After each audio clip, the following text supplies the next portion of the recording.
Hi friends, big boss season 8 nominated అయిన వాళ్ళు ఎవరంటే యష్మికి ఒక సూపర్ పవర్ ఇవ్వటం వల్ల యష్మి ప్రేరణ అనేది నామినేషన్స్లో నుంచి తప్పించి విష్ణుప్రియని నామినేట్ చేసింది. అయితే నామినేషన్స్లో ఉన్న వాళ్ళు ఎవరంటే ఫస్ట్ నిఖిల్ నామినేషన్లో ఉన్నాడు, అలాగే నైనిక కూడా నామినేషన్లో ఉంది.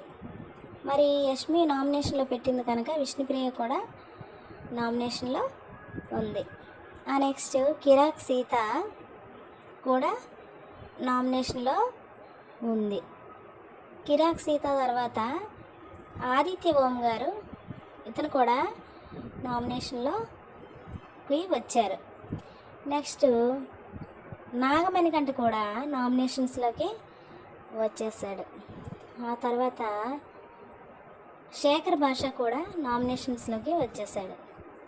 శేఖర్ భాష తర్వాత పృథ్వీ కూడా నామినేషన్స్లోకి వచ్చేసాడు. పృథ్వీ తర్వాత నామినేషన్లోకి వచ్చిన కంటెస్టెంట్ ఇంకెవరు లేరు, అంతే 8 మంది నామినేషన్స్లో ఉన్నారు. అయితే వీళ్ళ టాప్లో ఉన్నది నిఖిల్, సెకండ్ ప్లేస్లో విష్ణుప్రియ ఉంది, థర్డ్ ప్లేస్లో నాగమణికంట ఉన్నాడు, ఫోర్త్ ప్లేస్లో శేఖర్ భాష ఉన్నాడు, ఫిఫ్త్ ప్లేస్లో నైనిక ఉంది, సిక్స్త్ పొజిషన్లో సీత ఉంది, సెవెంత్ పొజిషన్లో పృథ్వీ ఉన్నాడు, లీస్ట్లో ఆదిత్య ఓం గారు ఉన్నారు. అయితే ఈ వీక్ మీరు ఎవరికి ఓటు వేశారో కామెంట్ చేయండి ఫ్రెండ్స్. Thank you.